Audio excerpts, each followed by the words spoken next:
Hey, I'm John Coley with Lake Martin Voice Realty, and this is my market report for October of 2021 for the Lake Martin real estate market. All these figures come from the Lake Martin multiple listing service. So this is all agents, all brokerages, everybody at Lake Martin that sells houses, with the exception of a few a section of a few developers, but these are good numbers because we always track them. Okay, here we go. So first we're going to look at Waterfront Homes, and this is year to date through October of 21, because the last report I did was in July, I think. So I just went ahead and did year to date to catch us up. So how has it been? How are we looking year to date through the end of October, and how does that compare with the last 5 years? That I think is interesting. So what I wanted to do first was graph sales and inventory at the same time, because I think it's really important to look at both. All right, so first let's look at the trends of sales. In 2016 through the end of October, there were 274 sales. In 17, that went up to 317. In 18, it dipped slightly to 264. Interestingly, in 19, it went up to 325. In 20, as anybody who knows now, is crazy high. This probably isn't to scale, but it went up to 418 sales. So where is it right now in 2021 through the end of October? It's actually at 332. So it is down about 21% in the month through October for this year. And that's down 21% from the all-time greatest high.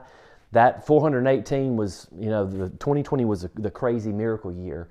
And so anyway, we would expect it to be down a little bit, but it's down 21%. So okay, well, what does that do with inventory? All right, let's look at inventory and just compare the numbers there, because inventory is definitely a factor. In 2016, there were about 254 waterfront homes for sale on the lake in October. In 17, that went down to 209.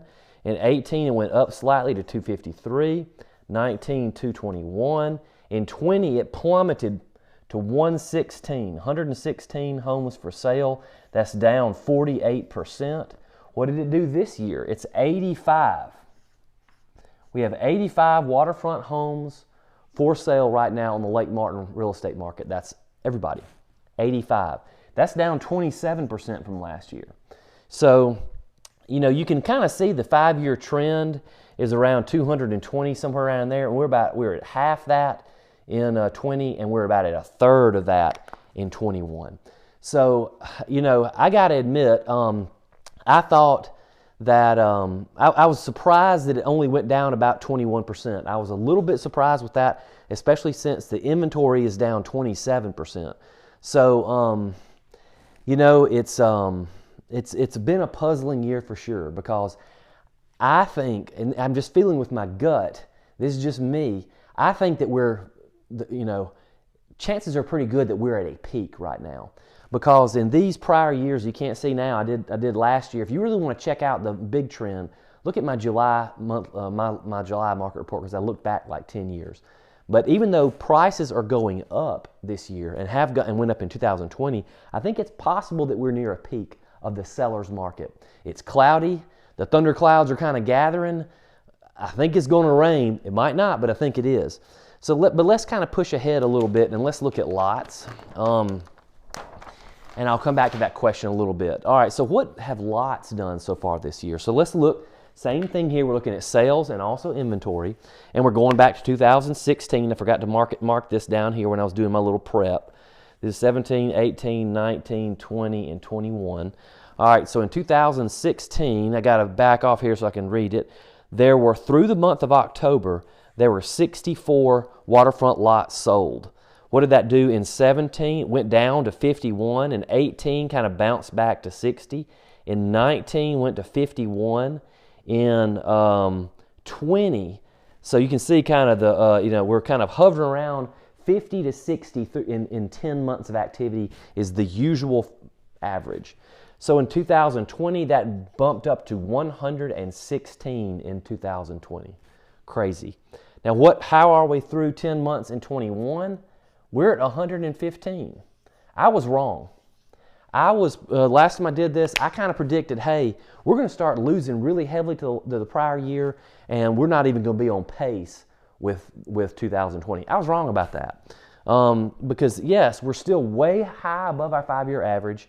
And yes, we are, if you go back and look at the months of July, August, September, and October, on a month-to-month basis, we are selling fewer lots every month than we did in 2020. So in one respect, I'm right in that we are losing to the prior year, but I was wrong that it's going to take us until November to really lose year to date to the prior year. So I was wrong about that. Hey, I'll admit it, I was wrong. Now let's look at inventory. It's kind of interesting though, because that also gives you a good idea of 5-year trends. And I appreciate people's feedback. I really appreciate when people tell me, hey, I like this, I like that, I got this, I didn't get that about your market reports. I got a lot of good feedback of people like when I showed multiple years, so you can kind of visually see what normal is, and it really shows you what abnormal is. All right, so let's do that for inventory. So I say that to say if you've got any good criticism, constructive or otherwise, let me know. So in 19, it was 106. In 2020, all right, so okay, here you have 16, 17, 18, 19, hovering around 100, 110 waterfront lots for sale at any given time in the month of October. So what happened in 2020? The bottom falls out. We had that's an approximation because I had a hard time pulling that number, about 50 waterfront houses for sale in 2020 after 116 were sold. Where are we this year? This is a good number, 61. We have about 61 waterfront lots for sale at the end of October at Lake Martin. All brokerages, all agents. So again, you can see our average is around 115.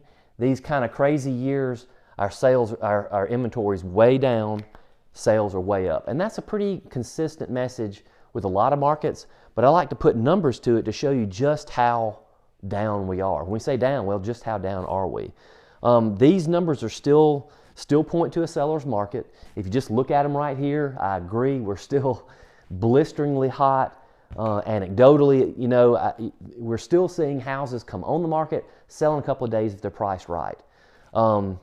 So then, if that's the case, then where am I coming up with my thought that we're nearing a peak or maybe we're at our peak? I asked myself that question this month because, you know, when you look at numbers, I'm a numbers guy, but I also think you have to take the soft side of it into account too.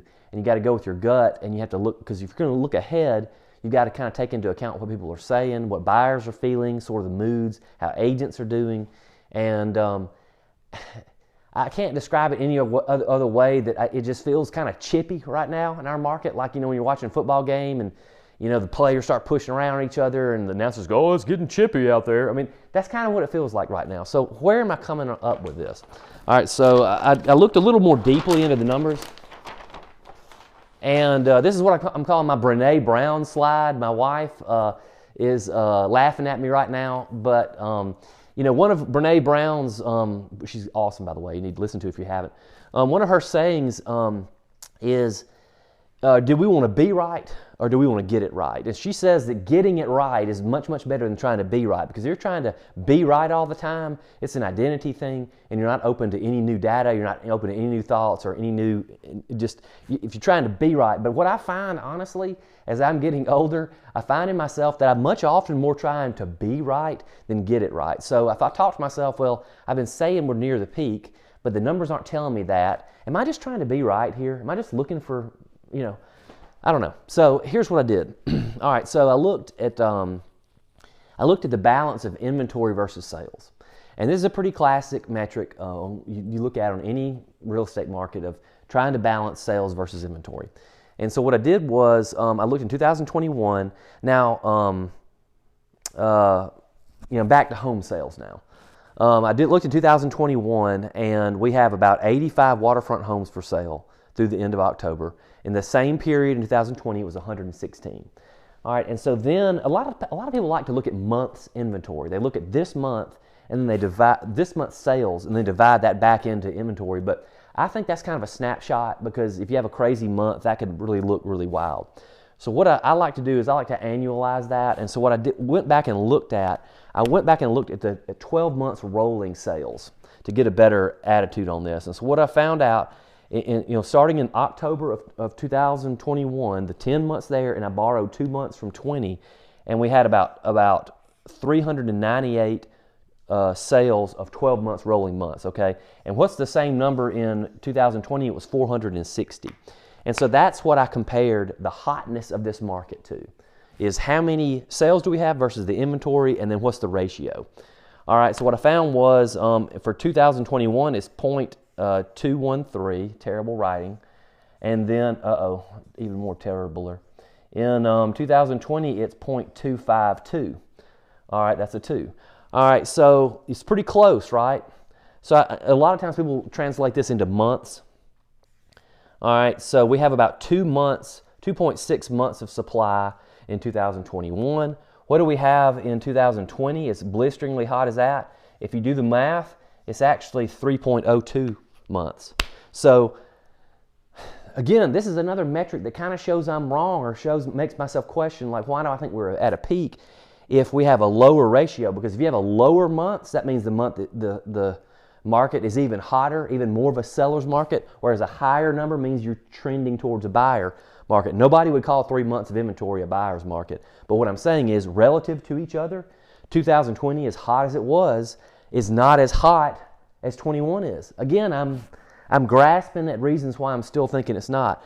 And so, and again, if you say, well, 2.6 versus 3.02, big deal. That's actually 16% better. So we could say with certainty that 2021 on a rolling 12 months basis is 16% better than 2020. That surprised me. Like, I don't know, I was trying to think of making an analogy of like 2.6 versus 3.02. If you had $2.6 million, you'd be pretty happy. But if you had $3.02 million, you'd be even more happy. A football score, 26 to 30, 16% is a lot, is what I'm trying to say. So to say that we're 16% better than the best year ever in terms of inventory ratio, that's still, I guess I'm maybe eating my words halfway. The metrics tell me, is the bottom line. The numbers tell me that we're still very much a hot seller's market. My gut tells me that we're reaching a peak. And the gut is based on buyers' attitudes, the fact that I'm seeing more things come on the market for sellers. I'm beginning to see some pretty crazy home sale prices that are hard to justify. So when I see that, that's what my gut says. So right now, my gut and my head are telling me two different things. And I think that's why you got to really dig deep and look at it. If I can help you with any of this, I promise I'll try not to be this confusing. I'll give you the numbers, but when it gets down to your specific house, I can give you a pretty good idea of what I think your house value is, your lot, or your condo. I'd love to help you out. My name is John Coley with Lake Martin Voice Realty, and I appreciate you watching.